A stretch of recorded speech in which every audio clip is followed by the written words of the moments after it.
Good afternoon, guys. Afternoon. Good afternoon, Chooks. Okay, so ang ating series ay patapos na. So sino yun makakapagsabi na nakakompleto sila ng ating series? Parang wala. Pero buti na lang, meron tayong YouTube channel. So ayan, nasa last week na tayo ng ating series, which is week 9. Parang naman natin si Lord, natapos na natin yung series. And pinag-uusapan namin yung about sa yung sinulat ni Paul sa Ephesians.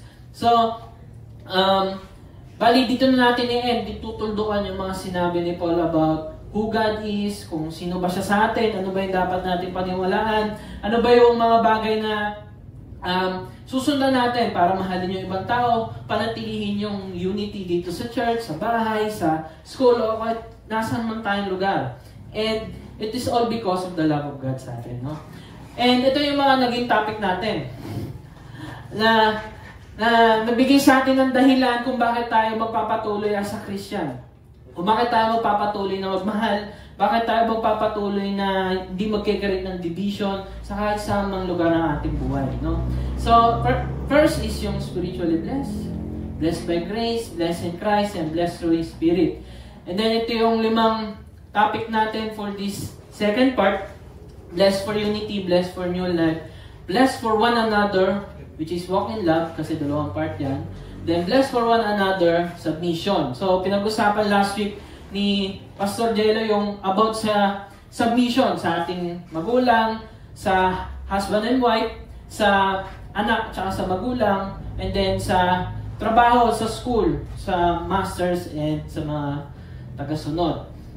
So, makikita natin na lahat ng sinabi ni Paul will lead us na huwag magkikreate ng gulo, na lagi magmamahal. Kasi yung pagmamahal hindi lang yan para pasarapin yung buhay ng ibang tao, no? Yung pagmamahal is nagkikreate ng community na kung saan magiging united tayo, hindi tayo nagkakagulo, hindi tayo nag-aaway-away, hindi tayo nagsisiraan. And it is all because of the grace and love of God sa ating lahat. So, ito yung una nating topic. So, ano ba yung mga spiritual blessings? So, nire-recap ko na lahat para natuldukan itong series natin. So, ang spiritual blessing is yung itong 4. We are chosen before the foundation of the world. Wala ka pang ginagawa, pinili ka na ni Lord. And dati, dahil sa kasalanan, kaaway ka. Pero kahit kaaway ka, minahal ka pa rin ni Lord. And inampon ka na as anak. Na marireceive mo yung mga bagay na marireceive ng isang anak ng hari. So, hari si Lord. And then sealed by the Holy Spirit. So, ibig sabihin yan, hindi ka kailanman or hindi masisira yung seal mo. For example, parang Lazada package lang yan. Parang pagdating mo kay Lord, hindi sira yung seal mo. Sa banal na spirito na you are forever safe, you are forever loved and accepted. Katulad ng ating life beliefs. And redeemed by the Son. So always be reminded of that. Na itong mga bagay na to is mga blessing ni Lord sa atin. Spiritual blessing, hindi ito yung mga yung parang this, yung material na bagay. Kasi in the first of all, bakit mo hahabulin yung mga bagay na parang araw mo wala rin naman? But why not run on to things na forever na sa'yo? Forever hindi mo mawawala sa'yo, and that is the blessing na nanggaling sa Panginoon at yung pagmamahal niya. So ito yung ating week 3 and 4, saved by grace, united with Christ. Dati kaaway tayo, pero ngayon, kaisa na natin si Kristo. Then we are strengthened through His Spirit. Though hindi pa tayo legit na nasa heaven, no? Pero nararanasan natin yung heaven because of the Spirit. Nagkakaroon tayo ng lakas to say no to sin. To say no to our friends na mga BI dyan sa gilid. Kapag sinabi ng tinitigan ko, lalapitan mo, hindi na lalapit, di ba? Hindi ako lalapit, di rin ako tititig. Okay, so, to wrap up yung first part ng series is, as follower of Jesus Christ, we have already freely received these blessings. Freely. Hindi ko lang na-highlight, no? Pero freely. Wala kang ginawa. Nakuha mo to, binigay sa ito ng Panginoon. Parang magulang mo na minahal ka mula pagka-baby mo, ngawa ka lang ng ngawa, pero minahal ka nila kahit ganun ka. bilang anak ng Diyos, na-receive mo lahat ng blessing, lahat ng blessing na pinagkaloob sa'yo ng Panginoon. No? And we should hold on to this truth. Katotohanan to. Pwede mong sabihin na, parang hindi ko naman feel si Lord na save ako, parang hindi naman ako save. Pero sinabi na ni Lord na you are saved. You are sealed by the Holy Spirit. You are redeemed. And ang pinahawakan natin dito is yung truth. Hindi yung parang, hindi to based on feelings. Feeling mo, makasalanan ka, dahil nagawa kasalanan, hindi ka naligtas, no? This is the truth, no? Ulitin ko lang, as follower of Jesus Christ, we have already freely received these blessings. And we should hold on to this truth. Though hindi natin siya naramdaman, hindi natin siya hold as material na bagay, this is the truth na dapat lagi natin pinapaalala sa sarili natin. Kasi kapag nadala ko ng damdamin mo, gusto mo nang awayin lahat, gusto mo nang murahin lahat, gusto mo na gawa ng masama lahat, kasi nagbe-base tayo sa feelings. Pero as a follower of Jesus Christ, we are based on truth. And doon ang gagaling yung pagmamahal. And sa Panginoon natin yung nakukuha. So, because this God's love for us, where we find our comfort and rest. So, dyan tayo kunyari kapag naguguluhan ka pa, alala mo lang yung ginawa sa'yo ni Lord. That is the comfort na kailangan ng bawat isa sa atin. No? Mapagmahal na Ama.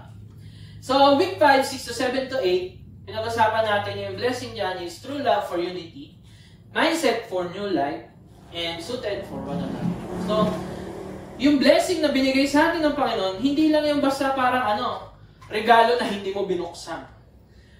Tapos, hindi mo sinasabi, ano bang laman yan? Parang kinuha mo lang yung regalo, tapos, hindi mo inaalam kung ano yun. For example, binigyan ka ng Panginoon ng katotohanan. Katotohanan na ito yung tama. Ito yung nakalagay sa Google, for example. No? And then, hindi mo sinasabi dun sa mga taong hindi nila alam. Ibig sabihin, yung mga bagay na binibigay sa'yo, hindi nagpo-flow out sa ibang tao. So, for example, true love. Binigyan tayo ng Panginoon na, pinakita ng Panginoon yung pagmamahal niya sa atin. And at the same time, nasa-feel tayo ng love na, thank you Lord, niligtas mo. Diba? And it builds, and it leads us to unite. Kasi lahat tayo naniniwala sa isang Diyos. Kaya magkakasama tayo dito, hindi tayo nagkakagalitan. Alam mo, mamahalin kita kasi minahal ako ni Lord. Minsan kasi conditional tayo, mamahalin lang kita pag mahal mo ako. Pag bibigyan lang kita pag binigyan mo ako nito. Diba? Most of us ganyan. Pero sa buhay ng Panginoon at sa binibigay niyang buhay sa atin, yung pagmamahal na to is nanggagaling lang sa Kanya. And kung alam mo, yung Diyos, hindi magbabago sa'yo, panigurado, yung tingin mo sa tao, hindi magbabago kung doon ka nakabase sa katotohanan na yun. And, naapektuhan nun pati yung mindset natin, na kapag meron ka ng panibagong buhay, you are born again, as a Christian, hindi ka na namumuhay sa katulad ng dati. Diba? Na, sineset mo na yung mind mo na, itong kasalanan ko, tatalikuran ko yan, I will follow you, God. Ito na yung panibagong buhay na binigay mo sa akin. So, ito yung susundan ko. So, suited for one another, last na topic, yung 7 and 8. Tinuruan tayo din nila Kuya Raymart and Pastor Dielo na kung paano magmahal. Kung paano iwasan yung mga bagay na mag-create ng division. Mga bagay na mag-grieve sa heart ng Holy Spirit kasi kapag nagkakaroon tayo ng awayan, nagkakaroon ng division. Kaya nag-grieve yung heart ng Holy Spirit. Kaya yung pinag-usapan natin dyan. And then also, kapag minahal mo yung magulang mo, bakit mo sila mamahalin? Kahit parang, ang unfair ng nanay ko, di ako paborito, lagi yung kapatid ko. Lagi mong iisipin na si Lord, walang paborito siya. Lahat paborito. Baga, wala siyang paborito, pero lahat paborito. Wala siyang paborito, pero lahat tayo mahal niya. And that's why, dahil mahal ka ng Panginoon, mamahalin mo yung magulang mo pabalik, yung kaklase mo pabalik. Kasi mahal ka ng Diyos. And then yung pag-ibig na yun, yun yung nagpapump sa puso mo. Para mahalin yung ibang tao, para mainit. Medyo lakas ang mga ito. Kasi walang aircon pala sa likod. Ayan. So, sinabi ko dito na we are blessed for unity. na huwag tayo mag-create ng gulo. Kasi true love is when we are speaking the truth in love. And embodies true peace, leading us towards unity. Kasi kapag nagsasabi ka ng totoo, ibig sabihin, mahal mo yung tao na hindi magkamali. Ngayon, kapag nagmamahal ka naman, kailangan lagi ka nagsasabi ng totoo. Kasi pag di ka nagsasabi ng totoo, sinosuppress mo yung truth. Then, parang pinsan lang yun ang pagsisinungaling kasi hindi ka pa rin nagsasabi ng totoo. And hindi pagmamahal yun. That's why ang tinuturo sa, as a follower of Jesus Christ, ang tinuturo natin is, when we speak, sinasabi natin siya na may pagmamahal. Kasi minsan, mas magaling ka. Tapos, pag kinurek mo yung isang tao, pabalang. Kaya ngayon, even though tama ka, nagagalit sila sa'yo kasi ang yabang naman nito. Kasi bakit ganon? Nagsasabi ka ng totoo pero hindi ka naman nagmamahal.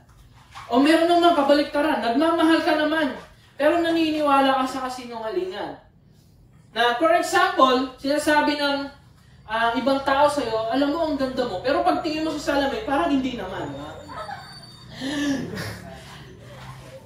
Kapag nagsasabi tayo, kapag nagmamahal tayo, dapat may kasamang katotohanan. Kasi for example, pwede tayo magsinungaling parang hindi lang siya masaktan. Diba? Di natin sinasabi na, may kulangot ka sa ilong.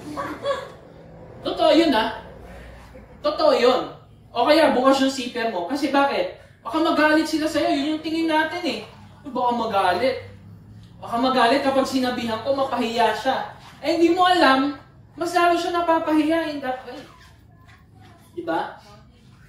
So, pero lagi tayong maingat sa pagsasabi ng totoo. Kapag nagsasabi tayo ng totoo, dahan-dahan, gentle. Kasi doon natin napapakita yung pagmamahal. And sa ganung paraan, tinataas natin yung bandera ng kapayapaan. Peace. So, ngayon, pupunta na tayo sa ating topic. To wrap up this series, ngayon, alam na natin, we know what it means to be blessed. And how it affects us for other people. Blessed tayo, so i-bless ko sila. Ngayon, ang tanong, now, how does being blessed help us in everyday life? Yes, bless ako ni Lord freely, with grace. And then, yung blessing na yun, gagamitin ko sa ibang tao. Pero paano naman ako? Sa pang-araw-araw kong buhay, paano ko magagamit yung blessing na binibigay sa akin ni Lord? So, ganito yung ginawa ni Paul para i-end yung Ephesians, yung letter niya sa Ephesians. No? Is to bless to stand here. So, before we start into this topic, let us pray. Heavenly Father, Panginoon, marami pong salamat sa hapon ito. Thank you, Lord, na sa series na nagdaan, Panginoon. Sinamahan mo po kami, Panginoon. And you mold us, Panginoon, sa katotohanan, Panginoon. Nasa katotohanan, Panginoon, doon kami nakakapagmahal, Panginoon. And nakakapagmahal kami, Panginoon, kapag nagsasabi kami ng totoo. Lord, thank you for this truth, Panginoon, na ngayon alam na namin kung ano yung puso mo sa bawat isa, Panginoon. Sa aming pamilya, sa church, Panginoon, sa aming mga kasama, Panginoon, sa school, sa trabaho, Panginoon. Alam na namin ngayon kung paano kami magre-respond, Panginoon. And I hope and I pray, Panginoon, when struggle comes, Panginoon, temptation comes, guilt, Panginoon, or takot, Panginoon, turuan mo po kami, Panginoon, na mag-stand firm, Panginoon, sa katotohanan mo. Na maalala namin na kami ay blessed, Panginoon, unconditionally. Kaya, Panginoon, maraming pong salamat sa ipo namin tinataas sa salita sa pangalan ni Jesus. Amen. Ayan. So, marami sa atin, kapag pag tinignan natin itong topic na to, pagdating sa struggle, kailangan natin mag-stand firm. Dapat matibay ka. Dapat malakas ka. Dapat pag may pagsubok na paparating, kailangan bungdunggulin mo yun. Dapat mas malakas ka, di ba? Pero kuya, sa totoo lang, minsan di ko feel na bless ako. Or di ko nagagawa na mahalin palagi yung ibang tao. Kaya parang, blessed ba talaga ako? Or kaya ko bang mahalin yung ibang tao, yung magulang ko, yung mga kapatid ko? Kasi feel ko talaga hindi ako blessed. Ang dami kong nagagawang kasalanan. O kaya, lagi ako nagkakasala. For sure, di ako i-bless ni Lord kasi mahina ako. Piling natin kapag may kasalanan tayo, hindi tayo binibless ni Lord. Or wala si Lord sa atin. Piling natin nakatalikod si Lord, galit siya, nagtatampo. And then sinasabi natin sa sarili natin na, Lord, ang hina ko. Talagang Kristiyano ba talaga ako? Ligtas ba talaga ako? Ayun yung madalas na struggle ng isang follower ni Jesus Christ. Kasi, bakit natin minsan naiisip yun? Dahil sa galaw ng mundo. Na laging may tinatanim yung mundo sa atin na kasinungalingan. Di kaya mo yan. Sasabihin nila sa'yo, kung malakas ka, kaya mo yan. Kung kaya mo iba, kaya mo rin. Diba? Kaya, kung ang magiging topic natin ito, maging malakas ka lang. Parang pinapakita lang yan sa'yo, lagi natin naririnig sa Facebook yan. Maging magaling ka lang, magsikap kang mabuti. Pero alam mo sa sarili mo, na ang hina mo. Ngayon, ginagalingan mo. Tapos, nakikita mo, kinukumpara mo yung sarili mo sa ibang tao, Lord, parang ang hina ako talaga, wala akong pag-asa. Or, maririnig mo rin yan, pagsikapan mo, kung kaya ko, kaya mo din, di ba? Porket hindi lang tayo magkalaki ng muscle, pero kaya mo rin yan. Diba? O kaya, magtiwala ka lang sa sarili mo. Minsan, lagi natin naririnig yan, and then, parang manghang-maha tayo na, magtitiwala na ako sa sarili ko. Pero ngayon, nung nagkamali ka, nagtitiwala ka pa ba? Magtitiwala ka ba sa katawan mong lagi nagkakamali? Diba? Or diploma, or diskarte. Mahina ka? Diskartehan mo. So, dapat, kung alam mo mahina ka, gawa mo ng paraan. Yan yung tinuturo ng mundo. Na, kapag di mo kaya, gawa mo ng paraan. Work it hard, di ba? Kaya nga kapag kung mababa yung grades mo, mag-aaral ka ng mabuti. Totoo naman yun yung realidad ng buhay. Yan yung tinuturo sa atin ng mundo. Na magtrabaho ka ng mabuti, kikita ka ng malaki. Sabihin natin, magka-diploma ka at diskarte ka, meron ka, ikaw pa rin gumawa ng paraan para maging okay ka. That's why, maraming tao ngayon, laging tumitingin sa ganyan. Maraming tao na hindi lumalapit sa Diyos kasi hindi nila nakikita yung sarili nila na mahina. Hindi ako mahina, wala akong kailangan, didiskartehan ko to. Yan yung tinuturo ng mundo sa atin. Pero ang tinuturo ng Bible at ni Lord sa atin is, anak, stand here. Ako na bahala sa iyo. Sabi ko dyan, kung ito maririnig natin, lagi natin, yes, susubukan natin, syempre. Nasa makita natin na di pala natin kaya, and then may kita natin ang kahinaan natin. Ito ang kalakasan ng Diyos. Kaya sa mukas, kung kailan dun lugmok na lugmok, dun lumalapit kay Lord kasi walang-wala na talaga. Kasi dun natin nakikita, kasi kapag feeling natin strong tayo, feeling strong ka, di mo makita na strong din si Lord. Na mas strong siya sa'yo. So that's why, Lord, di kita muna kailangan. Kaya ko muna to. Saka ka na, Lord, pag nadapat na ako, di ba? O kaya kapag nalugi na, kapag di ko makukuha yung diploma ko, saka na kapag puro tres na yung score ko or yung grades ko, or mababa yung grades ko, Lord. Most of us, laging ganon. No? And ito yung verse natin.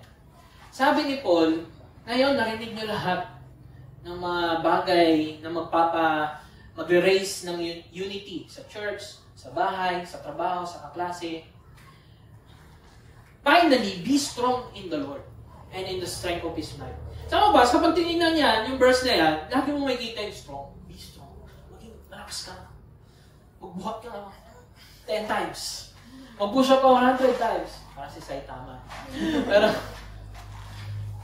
ganun tayo minsan magbasa ng Bible. Turuan ko rin kayo kung paano magbasa. Most of us, lagi natin hina-highlight yung para sa atin.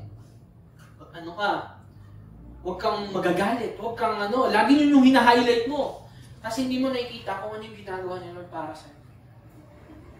Na sinasabi niya doon na magpatawad ka kasi pinatawad ka ni Jesus. Hindi natin hina-highlight yun. Ang hina-highlight lang natin doon yung magpatawad ka. Magpatawad ako. Parang sarili mong sikap kaya ka nagpapatawad. Hindi ka nagpapatawad para dahil pinatawad ka ng Diyos. Yun yung lagi natin nakikita. No? So, ito una natin point. To stand firm is merong magpapalakas sa'yo. Merong magpapatibay ng bones mo, parang gatas. Minsan, minom tayo ng gatas para tumibay yung bones natin. Pero ganun din, may kailangan tayo sa Diyos para maging, ano ba sa Tagalog ng stand fear? Sayon. Hindi ko na Tagalog.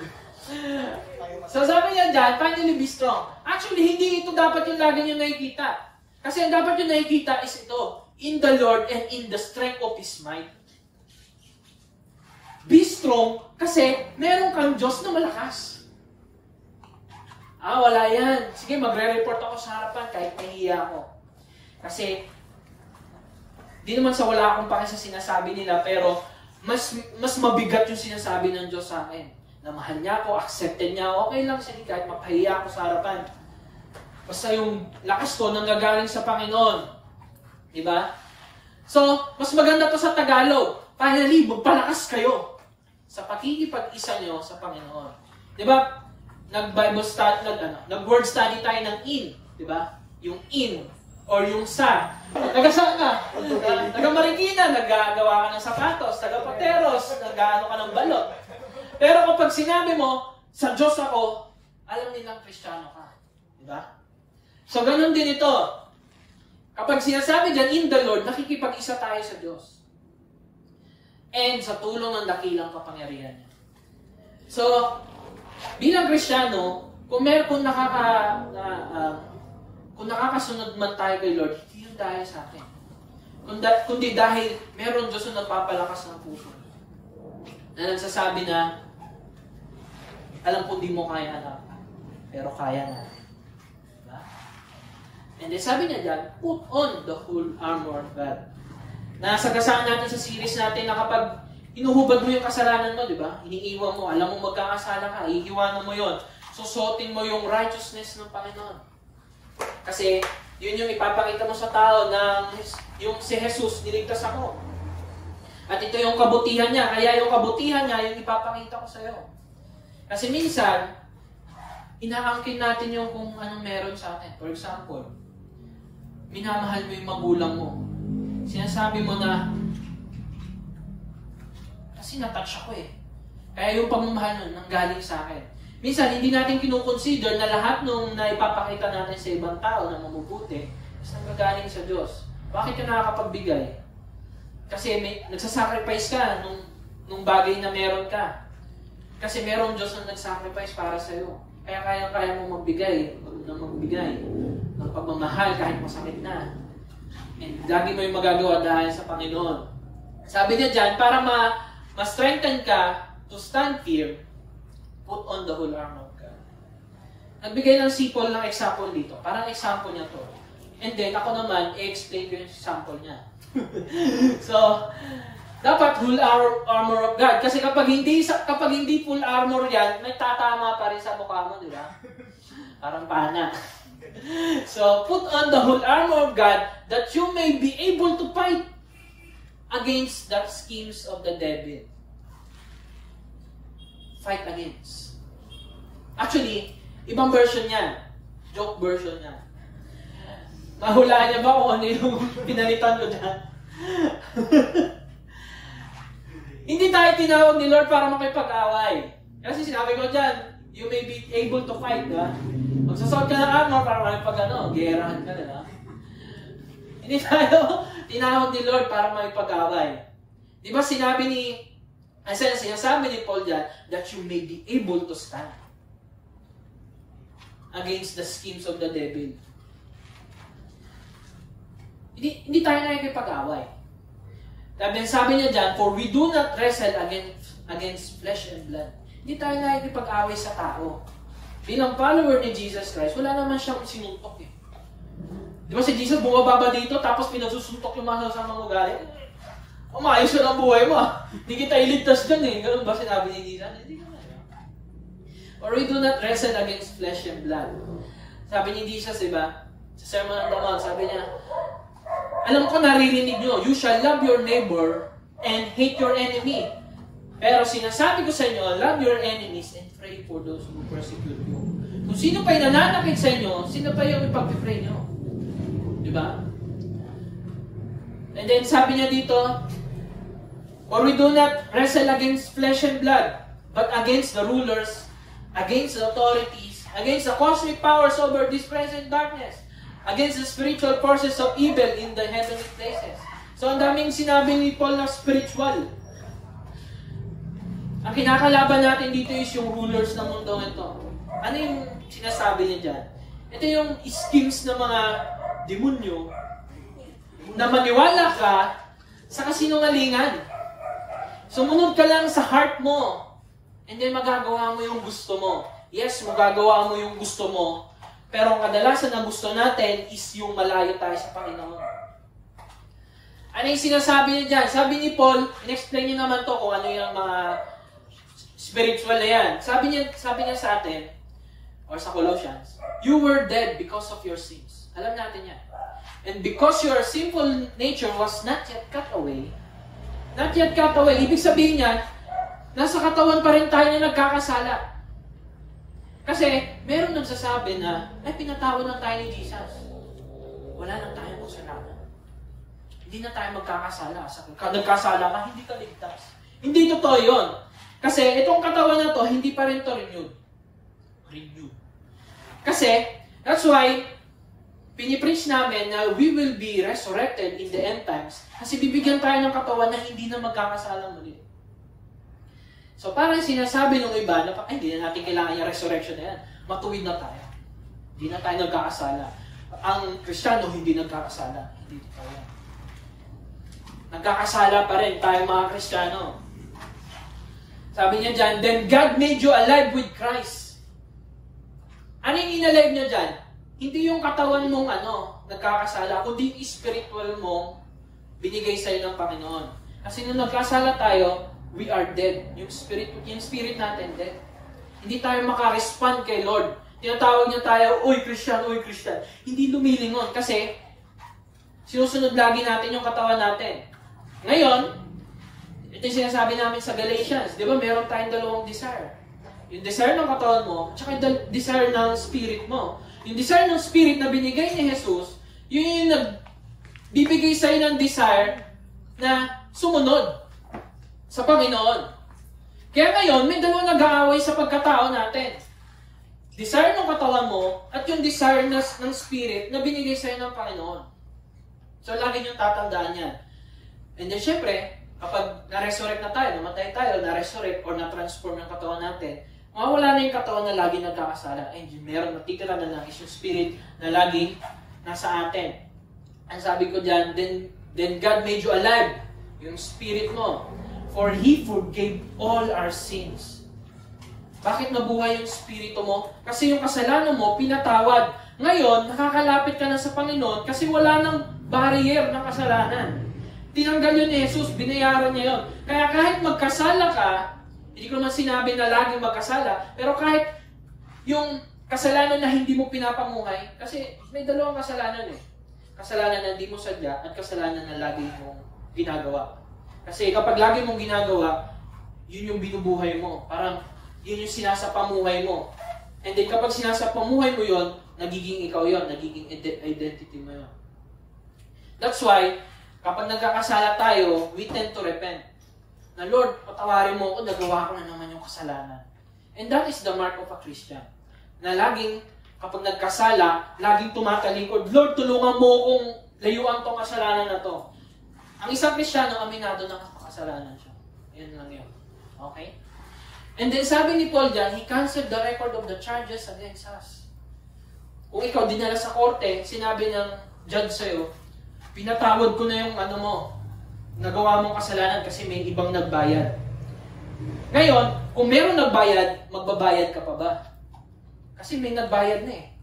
Pwede ba yun? Ay, babayaran ko yung nagbayad sa akin. Eh wala na, hindi nga tayo makapagbayad ng kasalanan natin tapos gusto mong bayaran through your good works. Hindi tatalab yun. And sabi niya dyan, and it took away by nailing on to the cross. In this way, He disarmed the spiritual rulers and authorities. And that's why wala nang rule yung spiritual na yun, yung spiritual demonyo na yun. Na Kapag may sinabi na kasinungalingan sa'yo, nagre-resist ka kaagad. Hindi yan yung totoo, hindi ito yung totoo. Though nararamdaman ko yung galit ko, pero hindi dapat ito yung gawin ko. Ganun natin siya nilalabanan.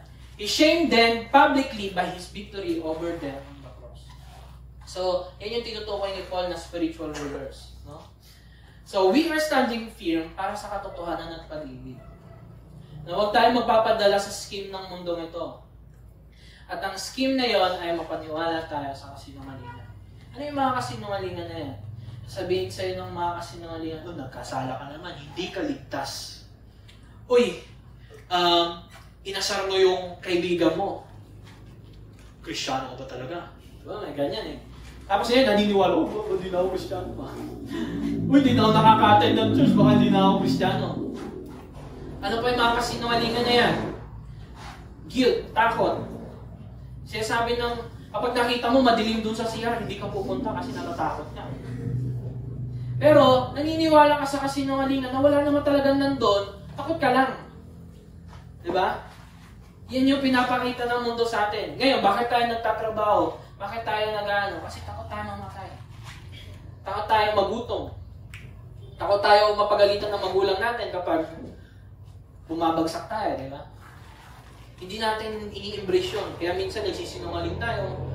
Pasado ako. Tapos kasi tinatago mo yung yung test paper mo na siyo, di ba? Niloloko. Di basura lang to. Tapos di ba sasabihin sa magulang mo. Ganun yung ginagawa natin. Lagi natin sinililigtas yung sarili natin sa kahiyan, sa takot. Imbis na i-embrace yun, sabihin yung totoo, at pakita yung pag-ibig. Paano paraan? Ma, bagsak ako eh. Ang hina ko talaga. Kailangan ko ng tulong. Kapag ginamit natin yung kahinaan natin, panigurado may mga taong tutulong sa atin. Paano pa ang Panginoon? So yan, ang ating second topic. At second point. We are blessed to stand firm. So makakapag-stand firm ka dahil sa armor na binigay sa'yo ng Panginoon. And yan yun. Armored to stand firm. Yun yung in-unfold natin sa bless. We are armored. Ano yung armored na yan? Example lang ni Paul to, hindi to parang literal na may armor costume ka. So sabi niya dyan, therefore, take up the whole armor of God. So sinabi ni Paul dyan, whole. Kasi kapag may kulang, yung pa napapasok dun sa helmet, di ba? Tatamaan yung mata mo. So that you may be able to withstand in the evil day. Kasi totoo na pasama ng pasama ang mundo. Mas naglilinas sila sa kung anong nararamdaman nila. Ngayon, naaawa sila sa tao, sa hayop. Kaya ayaw nila kumain ng karne. Kasi sinusunod nila yung nararamdaman nila. Imbis na kung ano yung totoo. Na yung mga hayop na ibinigay na kinakain natin yan is blessing ng Panginoon sa atin. And si Panginoon pa rin ang magbibigay ng buhay. Hindi naman tayo nag-aaral niyan. Papanatili. So that you may be able to withstand in the evil day and having done all, to stand firm. So bakit stand firm? Uulitin ko para sa mga wala kanina. Yung stand firm is nakatayo ka lang. Hindi ka nakikipag-away dito. Chin, chin, chin. Hindi ganon. Nakatayo ka lang. Naka-armor ka pero nakatayo ka lang para yung mga sundalo doon sa monument ni Rizal. Para sa ibang mga lugar na, di ba may nakikita tayo mga sundalo na gano'n lang, hindi nagalaw. Tapos kapag ginalaw ng tao, nagano'n. Nagulat pala, gumagalaw pala yun. So, ito yung para natin. I-encourage ko lang kayo. Ito yung ating verse sa nung 6. The Lord will fight for you and you need only to be still. Hindi ka nakikipag dito. Kasi kapag ikaw yung nagsasariling workout ka ng spiritual mo, napapagod ka. Di ba ang ginagawa natin, pag nagkasala tayo, gagawa ka ng kabutihan. So parang nilalabanan mo yung kasalanan mo, mas marami mong ginagawang mabuti, so ligtas ako. Hindi totoo yun. Kasi hindi nga natin kayang bayaran, kasi ang kabayaran ng kasalanan ay kamatayan. Hindi magagandang gawain.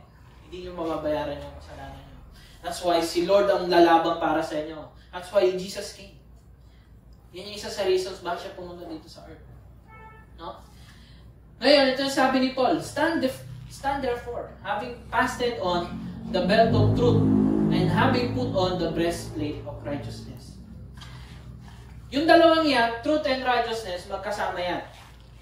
Na ang katotohanan na ikaw ay matuwid na kahit alam mo sa sarili mo makasalanan ka. Maniwala ka lang kay Jesus, matuwid ka na sa harapan niya. And, ayun yung sinasabi ko dyan, dahil sa truth na na-receive natin, naging righteous tayo at napoprotektahan ito ang puso natin. Di ba yung breastplate? Napoprotektahan yung katawan mo. O ang buhay natin sa kasinungalingan. Kasi we are tend na follow your heart. Pero alam mo na yung puso mo sobrang amoy kanal. No? Sobrang dumi. Na alam mo yung desire mo na masama. No? Sabi dito sa 2 Corinthians 5:21, for our sake He made Him to be sin, who knew no sin, so that in Him we might become the righteousness of God. Si Jesus, naging matuwid siya. Ginawa niya yung Ten Commandments, ginawa niya lahat nung sinunod niya yung Father, and then pumunta siya sa cross para kunin yung kasalanan mo, suotin niya, and then yung galit ng Diyos sa kanya tumutok. At yung kabutihan na mga ginawa niya, isinuot niya sa'yo. Now you are called righteous dahil si Jesus ginawa kang righteous. At ang Diyos, ginawa siyang makasalanan doon sa cross at siya yung naka-receive ng galit ng Diyos at siya yung namatay para sa atin. Imbis na tayo. No? So, lagi natin tatandaan na ang righteousness is galing sa Panginoon. Kung ang Diyos tatawagin kang matuwid, dahil yun kay Jesus. No? Kasi di ba, yung righteousness ay yung breastplate. Di ba, kapag nakita na kayo ng breastplate, dito yan, makapal yan dito sa harapan, di ba? Kung walang belt, yung truth, di ba kanina, yung may truth tayo dyan, belt of truth. Kung walang belt yan, kapag tumakbo ka, tatama sa tiyan mo yung ano, di ba? Yung breastplate mo. So, kailangan mo itali, kailangan mo ng belt. Sa panahon natin nga, kailangan natin ng belt para hindi mahulog yung ating salwal. Tagalog yan, salwal. No? So, yan. Yung truth and righteousness, dapat laging magkano yan. Dapat alam nyo lagi yung totoo na yung righteousness ng Diyos nasa atin na simula nung nakita natin si Jesus nakapako sa krus at niwala tayo doon. No? So, pangatlong armor. As shoes for your feet, having put on the readiness given by the gospel of peace. Dito sinasabi na we are standing firm, but ready to show and tell to others the gospel of peace. Yung magandang balita na binigay sa atin ng Panginoon na namatay siya para sa ating kasalanan. Dapat lagi tayo maging ready lagi na i-share yun sa iba. Lalo na sa kahirapan. Lalo na sa mga taong nakikita sa sarili nila na mahina sila. Lalo na sa mga taong tingin mo parang magsusuicide na. Kasi nawawalan na sila ng pag-asa at hindi nila nakikita yung pag-asa na binibigay ng Diyos. That's why, dapat laging ready tayo na mag-share. Sinabi ko dyan, to show and tell. Kasi, kapag nag-share ka ng truth and love na ipapakita mo si Jesus, dapat ready ka rin to show yung love ni Jesus through your actions. Through our actions. Nung bigla ka naghugas, no? Kahit walang hugasin, naghugas ka. Nililinisan ko yung labago na eh. Matutuwa sa iyo, mapapakita mo yung pag-ibig ng Diyos kasi nakikita ng mga tao nasa paligid mo na may nagbabago sa iyo. Na meron kang pinapakita na hindi ikaw. Kasi yung pinapakita mo ay si Jesus na. Tapos magtatanong yung magulang mo, ba't parang sobrang sipag mo na? Kasi binago ni Jesus yung buhay ko. Ngayon, doon nagsisimula yung conversation. Ganon din sa mga kaibigan natin. Kung alam ko na naririnig nyo na laging parang nami-mention, parang iba na sila to. Si Ira, parang iba na siya. May tagi na siya dito. Diba? Always grab an opportunity to show the love and yung pag-ibig na binigay ni Jesus. And then sabi pa dito ni Paul, in all circumstances, take up the shield of faith, with which you can extinguish all the flaming darts of the evil one. Kasi dati, meron silang shield, kahoy. Pero kapag yung pana, may apoy, masusunog yung shield. So, magiging walang kwenta. Pero dito, yung shield natin na faith is hindi masusunog ang kahit sino man. Kasi itong shield na to nanggaling sa Panginoon. Always be reminded na yung faith hindi galing sa atin. Yung faith galing sa Panginoon yun. Nung narinig mo na merong nagligtas sa'yo at naniwala ka, sa Panginoon galing yun. Kaya tayo merong faith. Kaya meron tayong kanta na, give me faith to trust what you said. Diba? Kasi ang Panginoon nagbibigay ng kakayahan na maniwala sa Kanya. Kasi, o nga naman, paano ka maniniwala sa bagay na hindi mo naman narinig? Kung hindi nagsalita ang Diyos, na mahal ka niya at niligtas ka niya, maniniwala ka ba? Maniniwala ka ba sa wala? Di ba? Parang gulo. Pero dahil sa balita na yon, naniwala ka sa Kanya, nag-respond yung heart mo. And sabi niya dyan, and take the helmet of salvation and the sword of the Spirit, which is the Word of God. Kaya dapat, full armor of God. Full dapat. Kasi kung walang shield, paano na? Di ba? Matatamaan ka sa mata. Talaga. Diba, pang salag mo yan eh. Nasasabihin mo na, may pananampalataya ako, naligtas ako, kahit ano pang sabihin ng iba. So, ang shield of faith, helmet of salvation, and sword of the Spirit, ay ang nagpoprotekta sa ating kaisipan. Diba, yung helmet, yung shield, tapos yung sword, yun yung magpoprotekta sa'yo. Sa ulo mo, na may utak, na nag-iisip ng kung ano yung totoo at hindi. Kasinungalingan at kung ano yung totoo. Kasi sa mundong ito, para tayong nasa, nakalubog sa dagat ng kasinungalingan, and ang tanging meron lang tayo sa babida ng katotohanan sa mundong punong-puno ng kasinungalingan. So, shield of faith, naligtas na tayo. Kapag napatanong ka, ligtas ba talaga ako? Sinabi ni Jesus na ligtas ka kung saan niwala ka sa Kanya. Helmet of salvation, na kailanman we are forever safe. And sword of the Spirit, na hindi sa atin to. Hindi sa atin galing yung sword na to. Galing pa rin kay Spirit, and that is the Word of God. Imagine, binigyan ka ng sword.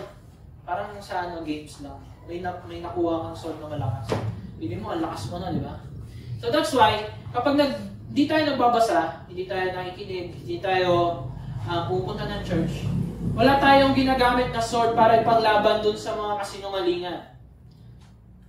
Kaya lagi nating tatandaan yan.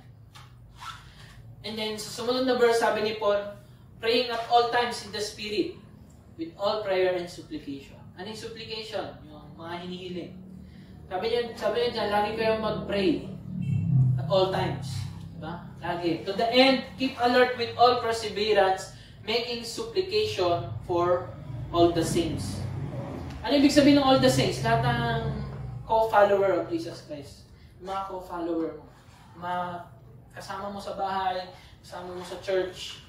Ang sinasabi niya dyan, huwag kayo, parang sinasabi niya dyan na kapag nag-pray kayo, lagi kayong humiling.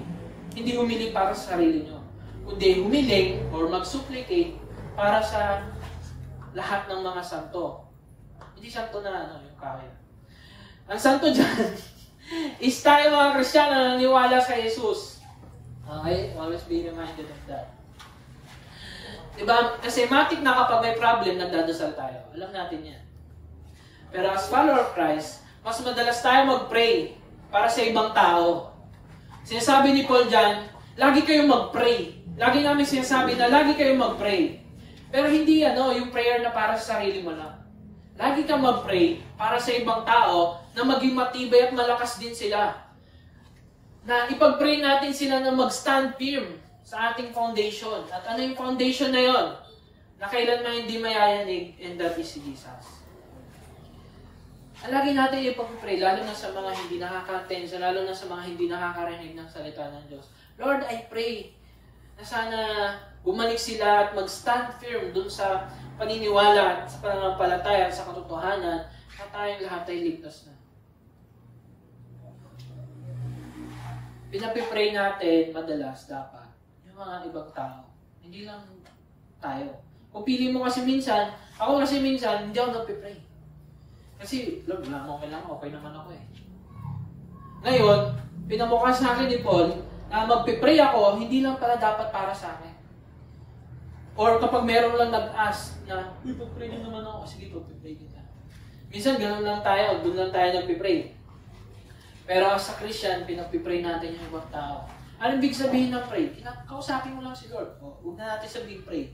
Kausapin mo si Lord at sabihan mo si Lord na, Lord, sana hindi siya malayo sa'yo. Lord, na sana hindi siya tamarin. Hindi antukin kapag may nag-pray siya. Na lagi makinig. Lord, I pray na nakikinig sila. Hindi sila palabas-labas, di ba? Ganon. So, ito na yung full armor of God. Belt of truth, righteousness, peace, faith, salvation, and spirit. Always be reminded na everywhere we go, dapat lagi tayo nag-i-stand here. Ayan, kapicturan nyo na? Let's go. No, this whole armor of God ay galing sa Panginoon. Hindi pa rin galing sa inyo. Hindi nyo to ginawa. Hindi natin to, hindi natin to, napindot ko, sorry. Ayan. Hindi to, parang galing sa'yo na naging bigla ka na lang naging mabait. Lahat ng mga bagay na pinapakita natin sa ibang tao, nanggagaling pa rin sa Panginoon. Na tunay na siya ang lumalaban para sa atin. Laban sa temptation, sa lies, sa guilt, at saka sa takot. No? And, ito yung sinabi pa ni Paul sa Romans, who shall separate us from the love of Christ? Shall tribulation, or distress, or persecution, or famine, or nakedness, or danger, or sword? Ano yung mga pinag-aalalahan mo? Makaka-separate ba yan sa pagmamahal ng Panginoon sa'yo? Sabi ni Paul, no. In all these things, we are more than conquerors. Imagine, nakatayo ka lang, tas conquerors ka. Naka-stand firm ka lang, pero you are regarded as conquerors. Through Him who loved us. For I am sure that neither death, nor life, nor angels, nor rulers, nor things present, nor things to come, nor powers, nor height, nor depth, nor anything else in all creation will be able to separate us from the love of God in Christ Jesus our Lord. Kahit kailan wala mang makakapaghiwalay sa inyo sa Diyos, sa pagmamahal ni Jesus. Alam niyo kung bakit? Kasi merong isang tao na naseparate sa pagmamahal ng Diyos. At yun ay si Jesus Christ dahil sa kasalanan nating lahat. Kaya tayo ngayon hindi ma-separate sa pagmamahal ng Diyos kasi merong isang Diyos o isang anak na namatay sa cross at sinabihan ni Lord, sabi ni Jesus kay Lord, my God, why have you forsaken me?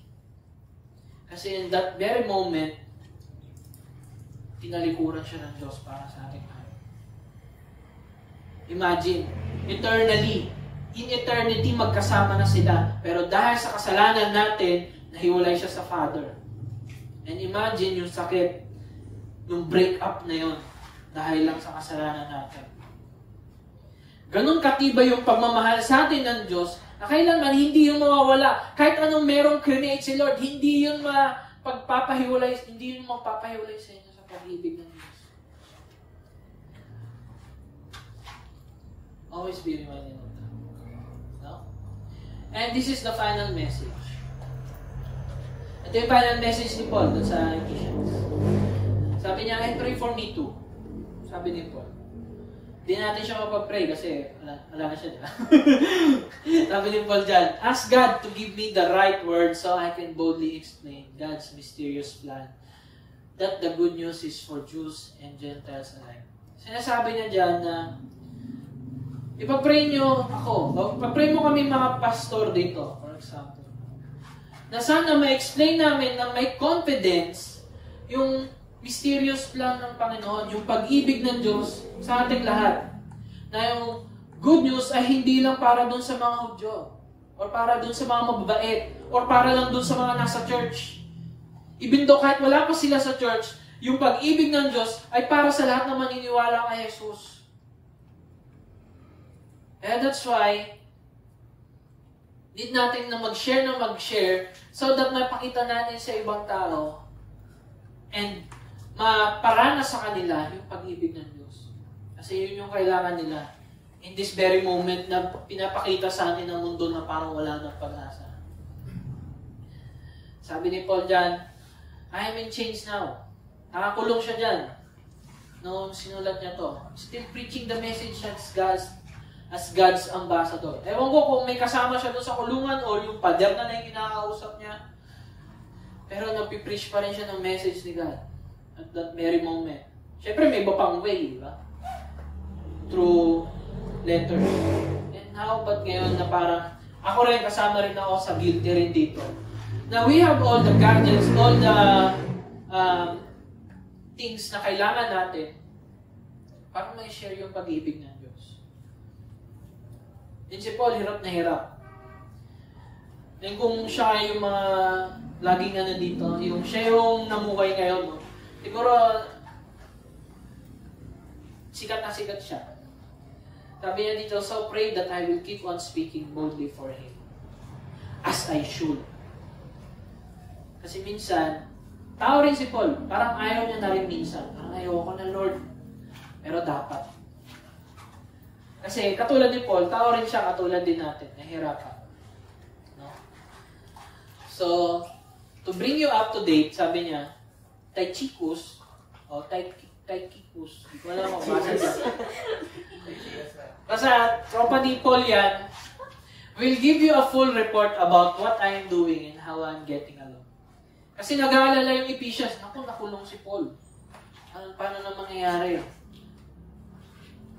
And then parang nagkakagulo na sila. Oh, kala ko ba, malakas yung Diyos nyo, pero si Paul nakulong. Ngayon, nagsulat si Paul para i-encourage yung mga Ephesians. Na kahit nakakulong ako, yung salita ng Diyos, mapapakalat pa rin. No? Sabi niya dito, he is a beloved brother and faithful helper in the Lord's work. I have sent him to you for this very purpose, to let you know how we are doing and to encourage you. So, sinulat ni Paul yung letters. Kung gusto niyong ma-encourage kayo, bumalik lang kayo sa letter ng Ephesians. Kasi yun yung pinaka-main point. I-encourage niya lahat ng makakabasa nito na sila ay chosen, sila ay adopted, na tayo ay sealed by the Holy Spirit, and we are redeemed, we are saved, we are strengthened, we are united. Kapag binalikan niyo yung series natin ngayon, yung lahat ng sinabi niya is to encourage us na ganito ang pagmamahal ng Diyos sa ating lahat. And ganito nyo mamahalin yung ibang tao. At ganito kayo dapat mag-stand here. Lalo na sa panahon ngayon. Sabi niya in the last words, peace be with you, dear brothers and sisters, and may the God, Father, and the Lord Jesus Christ give you love with faithfulness. Na yung pagmamahal niya, hindi nag-waver. Hindi kayo na tatakot na parang magbaback down. Dapat lagi kayo nakastand, faithful kayo na sa pag-ibig ng Diyos. Na kailanman, kahit anumang sabihin ng tao, hindi ka kamahal-mahaloy. Huwag ka na dito, huwag ka na dito. Or, wala kang mararating sa buhay, wala kang kwenta. Marinig nyo na lahat yun. Hindi magbabago yung sinasabi ng Panginoon sa atin na mahal niya kayo. You are accepted forever and you are loved. And itong biyaya at grasya ng Panginoon ay laging unlimited para sa ating lahat. Sabi ni Paul nito, ito yung prayer niya sa atin, may God's grace be eternally upon all who will love our Lord Jesus Christ. Ang sinasabi niya dito na yung grasya ng Panginoon na laging nasa atin. Laging nating maalala, laging nating maramdaman. Laging nating marinig. Kasi yun yung kailangan ng ating buhay. Ng ating spirito. Yung biyaya ng Diyos. Hindi yung na daw. Na sana yun yung lagi natin maalala. Hindi yung kung ano yung kasalanan natin. Minsan kasi bilang Kristiyano, kasalanan ako. Yung kasalanan mo pa yung iniintindi mo, imbis na lagi mong tignan yung grasya ng Panginoon para sa'yo. Kasi yung grasya ng Panginoon para sa'yo, yung magbabago sa galaw ng katawan mo. If God is graceful to you, magiging graceful ka sa ibang tao. Hindi yung pagiging, yung grasya ng Panginoon magdudulot sa'yo ng kasalanan. Kalokohan yun. Sasabihin mo, Lord, mahal naman ni Lord, sige, gagawa lang ng kasalanan. Hindi totoo yun. Kasi ang grasya ng Panginoon, kung talagang na-appreciate mo yun, gagawin mo rin yun para sa ibang tao at gagawin mo yung grasya na yun para sa ibang tao, yung pagmamahal na yun para sa ibang tao. Yung grasya ng Panginoon, hindi ka ililid sa kasalanan. Kaya yun yung prayer din namin, katulad ng prayer ni Paul, na yung grasya ng Panginoon ay laging nasa atin. Sabi niya, hindi lang for lifetime. Sabi niya, eternally. Kasi, this is where I am. God's grace is like a waterfall. Naalala niyo yung waterfall? Anong tunog ng waterfall? Diba? Yung ginagamit ko para kapag maingay kayo, no? Ay, isa pa! Parang, sabay-sabay! Parang natin lang, iba lang. Imagine niyo yung waterfall. It is, parang, yung waterfall is nagpapalambot ng lupa yan. Kaya kapag nandun ka sa sa tabi ng waterfall, malambot yung lupa. Kaya medyo maingat ka doon. Kasi, medyo mabato rin doon. And then, yung tubig doon is nakakapaglinis. That's why kapag titignan mo yung tubig, malinis. Ganda. And walang tigil. Kasi patuloy yung agos nun. Malakas tumulak. Siyempre, huwag kang pupunta doon sa ilan. Baka lamunin ka doon, diba? And then, siyempre, pag nakikita mo siya, nakaka-relax. Last time pumunta kami sa Bicol, nakita namin yung falls. Nakaka-relax. Titignan mo lang. Tapos, tanghaling tapat, pag lublub mo, ang labig. Nakaka-relax. And ang gusto kong ipakita sa inyo na yung pag-ibig o yung grasya ng Panginoon is like a waterfall for us. Na God's grace is a waterfall of blessings na nakakapagpalambot ng matitigas natin puso. At nakakapaglinis ng ating kaisipan mula sa kasinungalingan ng mundo. Kasi ang laging ipapamukha sa iyo ng mundo is mahina ka, makasalanan ka, matatakutin ka. Pero ang sasabihin ng Diyos sa iyo, mahal kita, ligtas ka na, huwag ka na mag-alala. Tumayo ka lang sa sinasabi ko sa iyo at ako na ang lalaban para sa iyo. And also, God's grace is a waterfall of blessings na walang tigil at magpupuno sa atin ng pag-ibig. Ngayon, yung grasya ng Panginoon, kung nakikita nyo siya as waterfall, mapupuno ka ng pag-ibig. Ngayon, yung sobra, saan mapupunta? Mapupunta doon sa mga tao nasa paligid mo. Ngayon, nagiging channel ka ng blessing. Nagiging channel ka ng pagmamahal ng Panginoon. And magtutulak sa atin na magsabi ng totoo ng may pagkukumbaba at pagmamahal. Hindi na tayo yung tao na laging sinasabi yung tama, pagalit.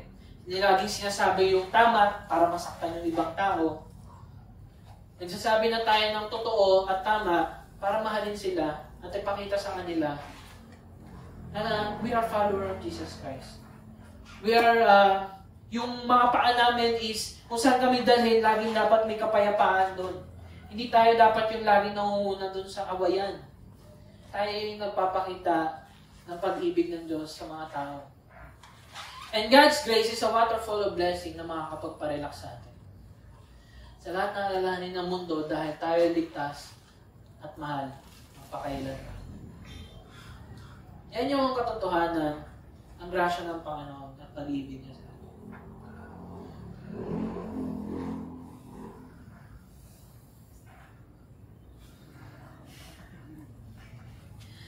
Okay? So, let us pray. Heavenly Father, Panginoon, maraming pong salamat sa series na to. We are able now to stand here, Panginoon, sa katotohanan, sa grasya mo at pag-ibig, Panginoon. Kahit anumang sabihin ng tao, sabihin ng mundo, sabihin ng social media, Panginoon, patungkol sa akin, Panginoon. It doesn't matter, Panginoon, dahil yung sinasabi mo lang, Panginoon, yung magiging totoo sa amin. We are loved, we are accepted, we are chosen, we are redeemed, we are sealed with the Holy Spirit, we are strengthened kapag nangihina kami, Panginoon. And we are united in you, Panginoon, na kahit yung guilt namin sa kasalanan, magpalayo sa amin sa iyo, Panginoon, kapag maalala namin yung pag-ibig mo, Panginoon, it will pull us, Panginoon. Pushes us, Panginoon, na laging lumapit at magdasal at kausapin ka, Panginoon. Dahil sa pag-ibig mo lamang, Panginoon, namin may kita kapahingahan, Panginoon. Lord, I pray, Panginoon, na palambutin mo ang aming puso, Panginoon. Laging magkaroon ng desire, Panginoon, na laging hanapin ang iyong salita. Hanapin kung ano yung totoo, Panginoon. Dahil sa mundong ito, Panginoon, lagi na lang mali, Panginoon, yung nakikita namin. Lagi kasinungalingan yung lagi naririnig namin, Panginoon. Kaya, Panginoon, turuan mo kaming sumala, Panginoon. Isala kung ano yung totoo sa hindi, Panginoon. Kung ano yung pinagbabasihan namin sa tuwing magdidesisyon kami. Kung bumabasi ba kami sa feelings namin or bumabasi kami sa kung ano yung totoo at mapagmahal, Panginoon. Kasi lahat ng ito ay galing sa iyo, Panginoon. Kaya, Panginoon, lagi mong ipakita sa amin. Buksan mo ang aming mga mata, Panginoon, sa kung ano ang totoo at kung ano yung kamahal-mahal, Panginoon. Kasi ganun mo kami minahal. You came here, Panginoon, hindi para pagpapaluin kami, Panginoon, dahil sa mga nagawa namin kasalanan. Or maghari, Panginoon, at lipulin lahat ng mga makasalanan ng tao, Panginoon. Hindi, Panginoon. You came here, Panginoon, ginawa, Panginoon, yung hindi namin kayang gawin. At sinuot yung madumi naming damit, yung kasalanan namin, at itinutok mo yung galit mo sa anak mong si Jesus upang lahat ng maniniwala sa Kanya ay kailan may hindi maihiwalay, kailan may laging ligtas, Panginoon, kailan may, Panginoon, na lagi makakaramdam ng iyong pag-ibig, Panginoon, at kailan may hindi yung maihiwalay sa amin, Panginoon. At maraming salamat, Panginoon, sa iyong ginawa. Kaya ngayon ay nandito, Panginoon, upang purihin ka, sambahin ka, at pasalamatan ka sa lahat ng iyong ginawa. Kaya, Panginoon, yung lahat ng mga narinig namin ay maalala namin, Panginoon, sa tuwing darating ang temptation, guilt, takot, Panginoon, sa paligid namin, Panginoon. Panginoon, ikaw lang kailangan namin sa aming buhay. Kaya, Panginoon, sa namin tinataas sa ko sa pangalan ng iyong anak na si Jesus.